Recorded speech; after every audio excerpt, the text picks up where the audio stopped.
They thought he was just another suspect until he stood up, in full uniform.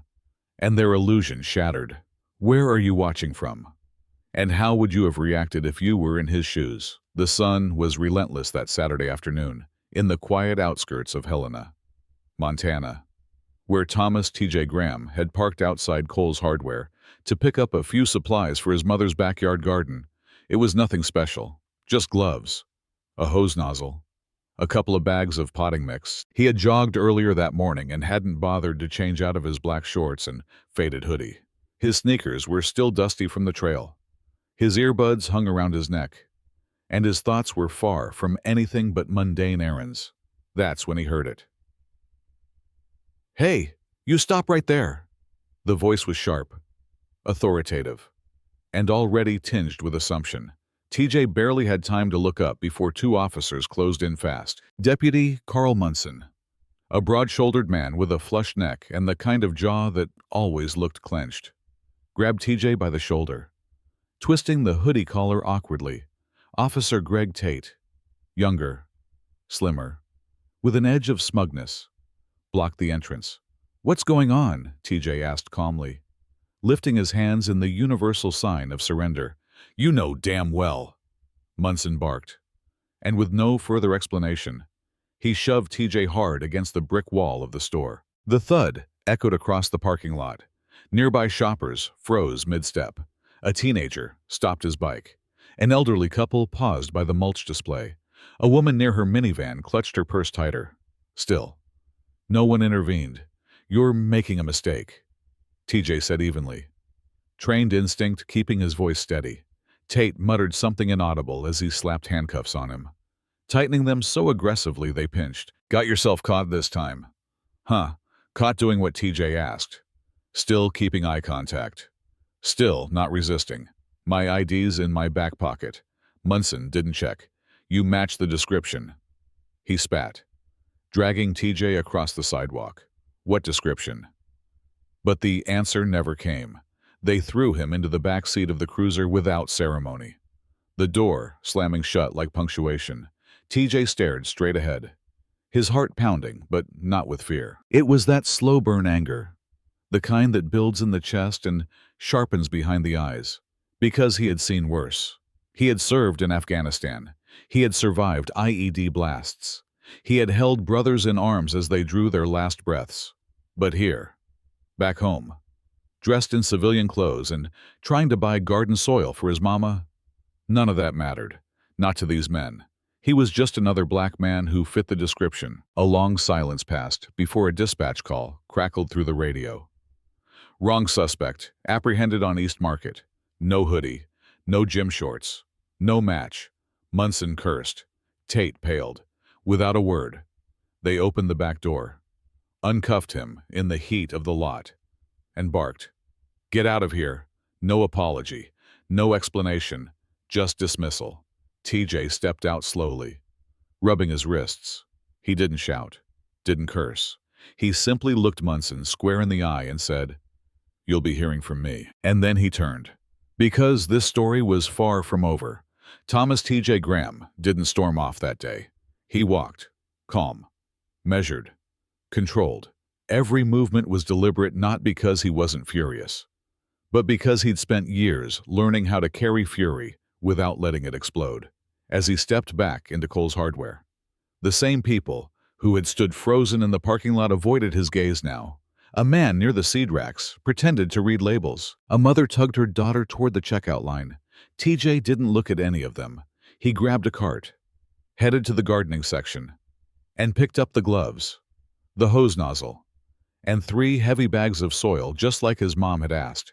His hands trembled slightly as he stacked the items, the sting from the cuffs still fresh on his wrists.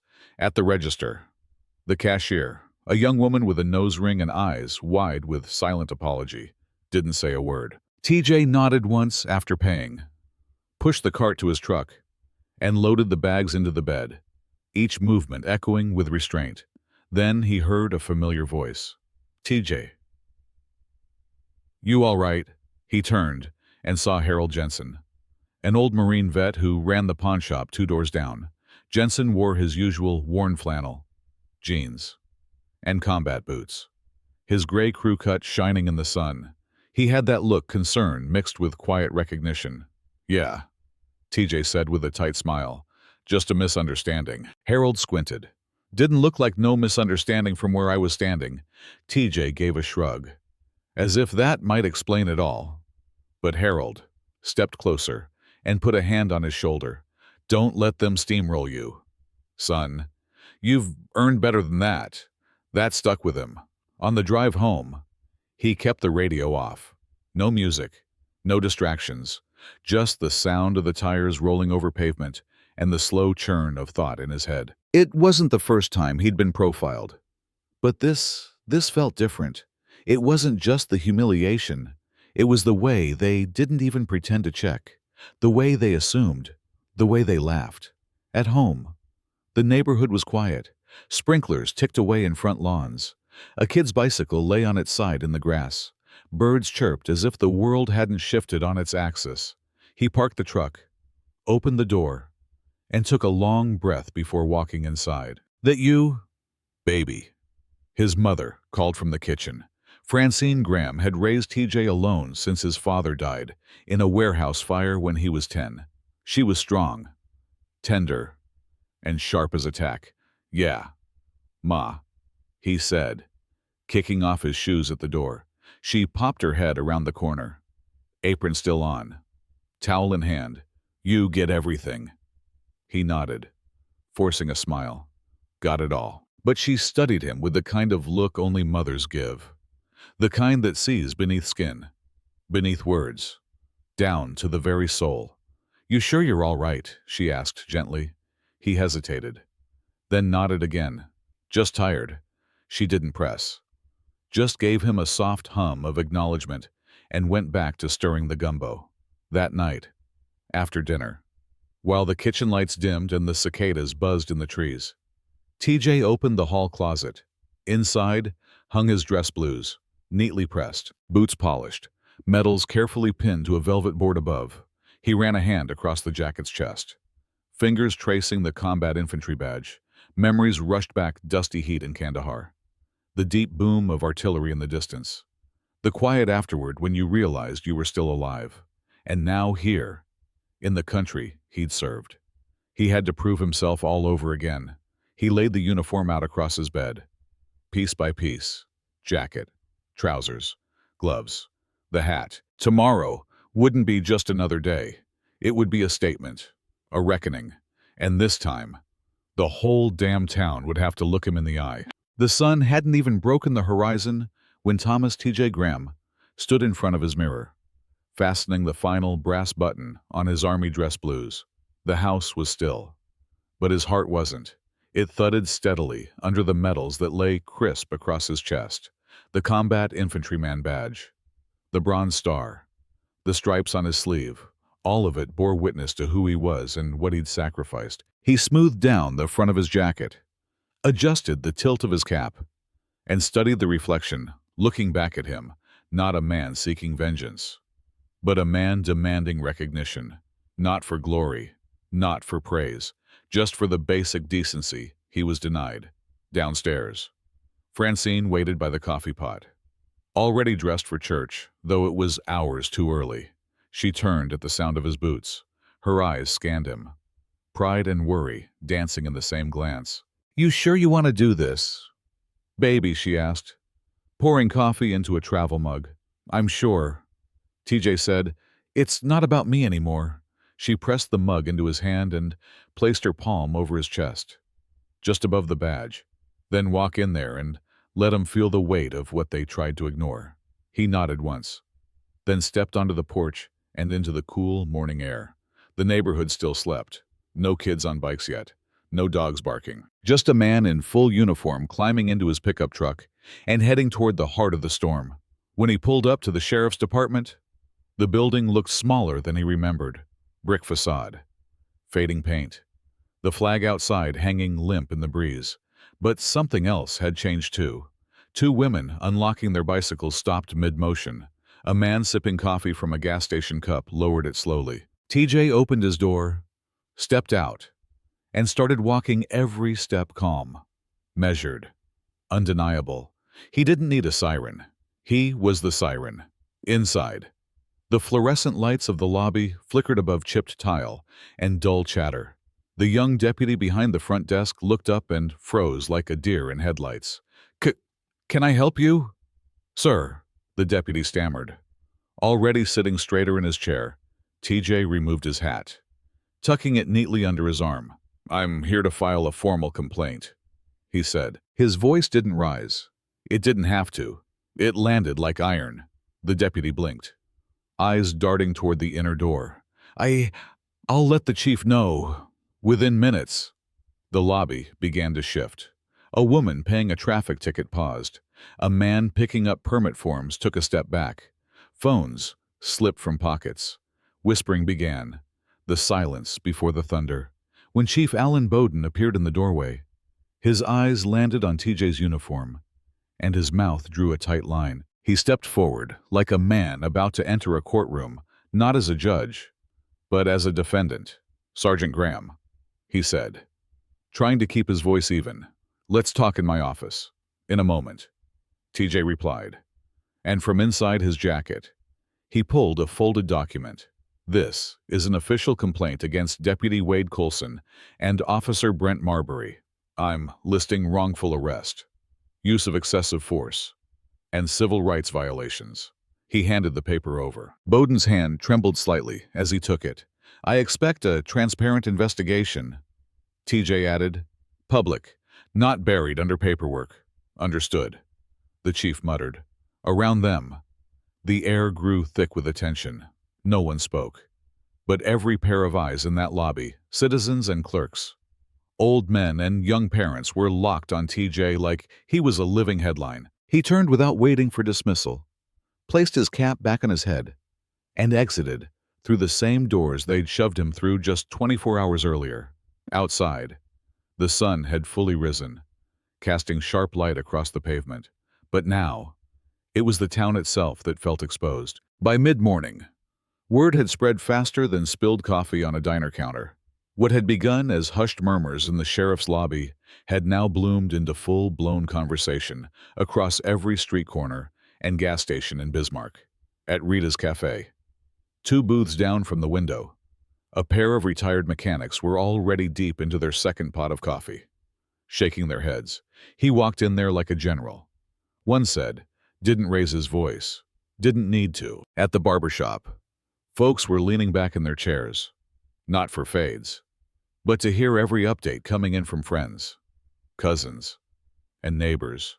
And just outside the county courthouse, the crowd had started to form, first 5, then 10, then 20 people gathering, holding up handmade signs like, "Respect is a right," "Justice for Sergeant Graham," and one cardboard scrawl that read, "Wrong vet, wrong town." TJ, meanwhile, wasn't watching it unfold from a press podium or the backseat of some camera van. He was at home, sitting at the kitchen table with his mom, still wearing his dress blues. Francine had made a second pot of coffee. Though neither of them touched it, she stared out the window. "Quiet. You know they're not gonna forget today," she finally said. TJ nodded. "I'm not doing it to be remembered. I'm doing it so the next guy doesn't have to." Across town, inside the sheriff's office, the mood had turned from defensive to full-on panic. Coulson was pacing the hallway, like a man lost in his own building, and Marbury sat silent on a bench near the back room, staring at the floor like it might open up and swallow him. Chief Bowden was in his office, fielding phone call after phone call, first from the mayor, then from someone in the state's legal affairs office, and finally from an unnamed contact in the National Guard. The message was the same each time. "This can't be buried. Fix it fast." Outside, the parking lot buzzed louder. More people had arrived, families, veterans in faded caps, teenagers with phones held high. A group of students from the local college marched up in matching shirts, chanting, "Stand with TJ." One woman, maybe 70, stood at the front of the crowd with a sign that read, "My husband wore that uniform. I know what it means." Back inside, Coulson peeked out through a set of blinds and let out a low whistle. "This is getting out of hand," he muttered. "No," came a voice from down the hall. It was Deputy Rachel Torres, the only officer in the building who hadn't said a word since the previous day. She looked directly at Coulson. "It's finally getting handled."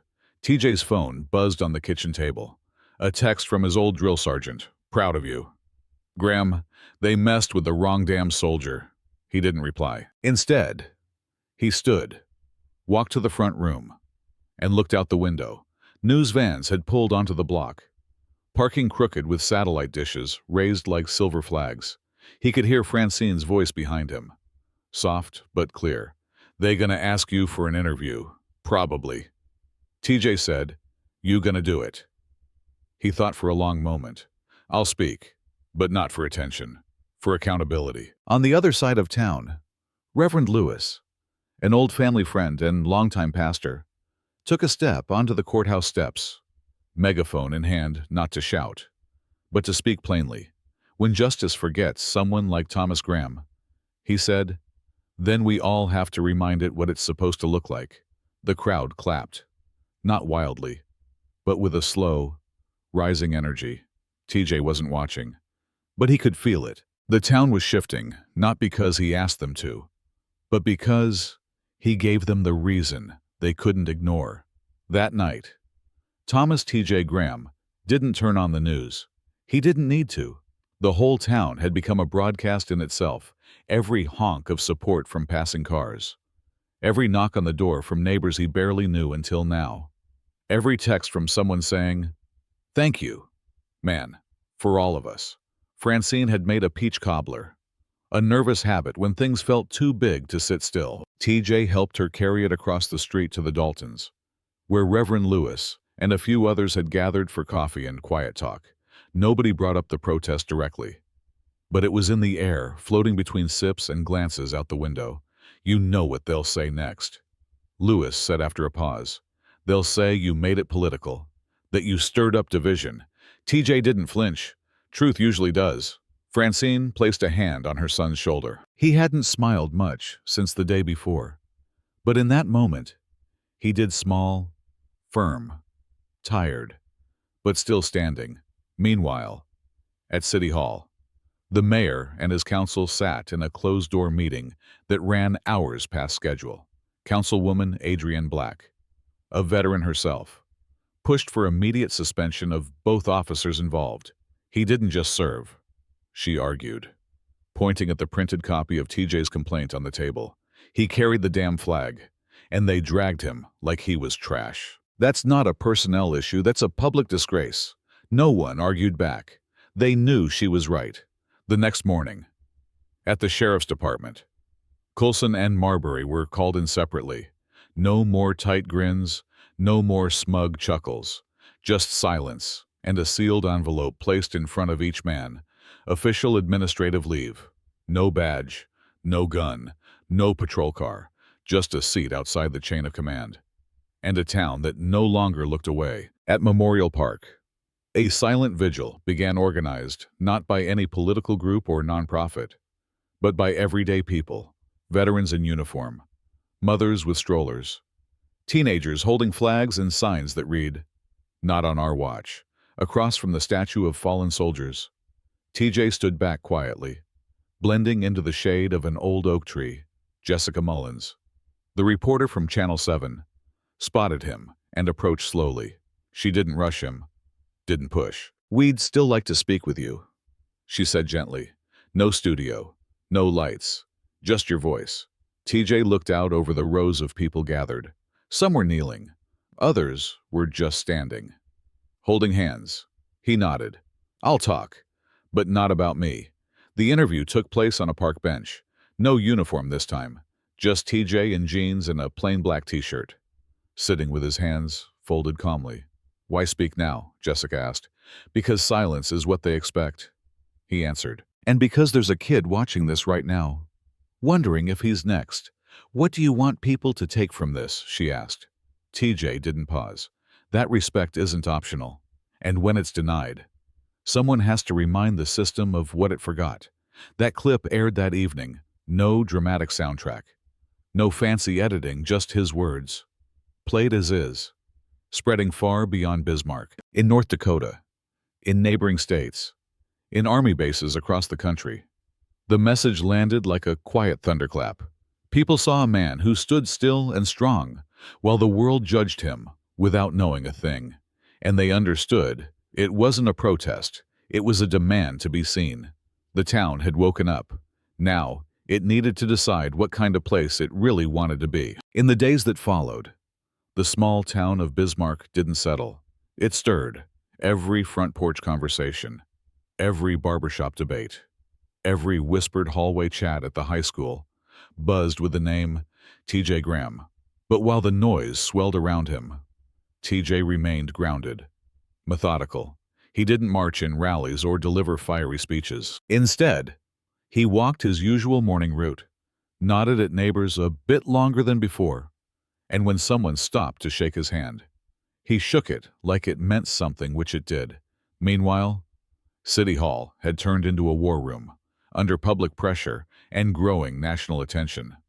The mayor's office brought in an external review board made up of former federal agents, civil rights attorneys, and community leaders. A town that once brushed complaints under the rug now had to show its floorboards to the world. Inside the sheriff's office, morale cracked like dry wood. Deputies walked on eggshells, unsure if a camera was watching or if the next knock on the door would be from an investigator. Coulson and Marbury were officially suspended without pay, pending termination hearings. And though no one said it aloud, most knew they wouldn't be coming back. The statement issued by Sheriff Bowden was stiff and reluctant, read aloud at a makeshift press conference in front of hastily arranged flags. "We take these matters seriously," he said, eyes darting like a man drowning in paperwork and public fury. But it wasn't just about the cops anymore. It was about a culture, a shrugging indifference that had reigned too long. Veterans organizations flooded city inboxes. Retired officers wrote op-eds demanding reforms. The American Legion Hall hosted an impromptu roundtable that packed the building to the rafters. "This isn't about politics," one Vietnam vet growled into the mic. "It's about dignity." And still, TJ watched from the background. When Jessica Mullins asked him for a follow-up interview, he agreed, but only if they met at Memorial Park again. This time, near the War Monument, not in a studio. He said, "People need to remember who we're talking about." They sat on the grass. The sky was wide, the sun gentle. Jessica kept her questions pointed. "What changed for you?" TJ looked up at the granite slab, etched with names. "Nothing changed. That's the point. This isn't new, it's just finally being seen." "Do you think this will last?" she asked. "It has to," he replied, "because if it doesn't, we're telling the next person it's okay to look away again." His voice didn't rise.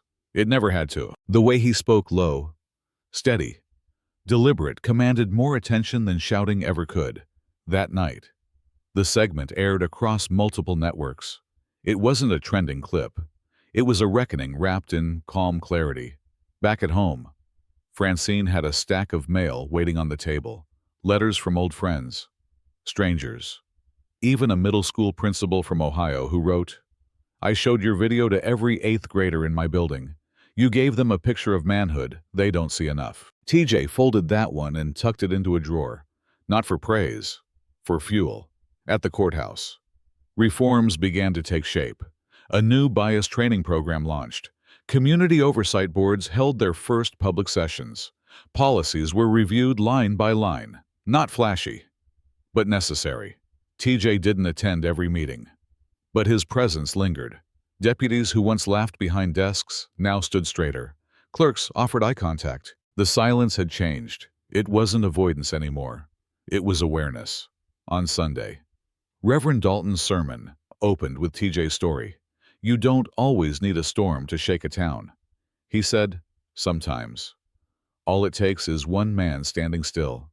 And TJ, sitting in the back row, nodded once, not in pride, but in purpose, because change, he knew, was finally on the move. Weeks later, as the town of Bismarck slowly returned to its regular rhythm, Something underneath that normalcy had shifted. T.J. Graham had never asked to become the face of a movement, yet his presence lingered in city meetings, in classrooms, in quiet exchanges between neighbors who now thought twice before speaking in assumptions. Local schools added a discussion unit to their civics class. Modern community leadership with his story as a central case. It wasn't dramatized. It wasn't sanitized. It was real. And that's what made it stick. At the sheriff's department, empty desks remained where Coulson and Marbury once sat. No one filled them. Not yet. Applications for replacements poured in from across the state. And this time, the requirements weren't just about physical training or marksmanship. They asked about bias training, community engagement, and references from local leaders. Francine Graham, ever the quiet pillar, began organizing a monthly support circle for families impacted by police misconduct. The first meeting had 7 people. The next had nearly 30. And every month, someone new showed up and said, "I didn't know where to tell my story until now." As for TJ, he stayed rooted. He went back to his morning jogs, his grocery runs, his conversations with Mr. Dalton at the pawn shop. But everywhere he went, there were nods, small waves, and a respect that wasn't loud, it was embedded. He visited Memorial Park often, not to be seen, just to sit, just to breathe. One late afternoon, under the orange slant of sunset, a teenage boy approached him, nervous, holding a small notebook. "Mr. Graham," he asked. TJ looked up. "Yes, I'm writing a paper on leadership for school," the boy said, eyes wide with hope. "And I was wondering if you could tell me how you did it, how you stayed calm, how you made them listen." TJ took a breath. "You don't start with anger," he said. "Even if you've earned it, you start with knowing who you are. Then, you carry that truth into the room and let it speak for you." The boy scribbled every word like scripture. Later that night, TJ stood on his porch beside Francine, sipping coffee in the silence. "They're saying the state wants to model our reform plan," Francine said, reading off her phone. "Other towns might follow." TJ nodded slowly. "That's good. You think they'll really stick to it?" she asked. He watched a neighborhood kid ride by on a scooter, helmet too big, feet flying. "They will," TJ said, "because they saw what it looks like when we don't." A few days later, the town council hosted an appreciation event, not a celebration, not a parade, just an honest gathering of people who had watched something unfold and refused to forget it. They invited TJ to speak. He hesitated. "What do I even say?" he asked Francine. She smiled. "Just tell them what you told that boy." So he did. Standing in front of folding chairs and string lights, TJ looked out over the faces, young, old, white, black, familiar, new, respect. He said, "Isn't a medal you earn once. It's a standard you carry. And if you wait until someone's in uniform to give it, you've already failed." The crowd was still, listening the way people do when truth doesn't need decoration. "This didn't start because I raised my voice. It started because I didn't lower my head." Applause followed. Not thunderous, but honest. Back home that night, TJ folded his uniform and put it back in the closet. Not hidden, but resting, ready if needed. And as he turned out the light, he thought to himself, not every battle is fought in war. Some are fought in parking lots, in silence, in restraint, and sometimes in simply being seen. And that was enough for now.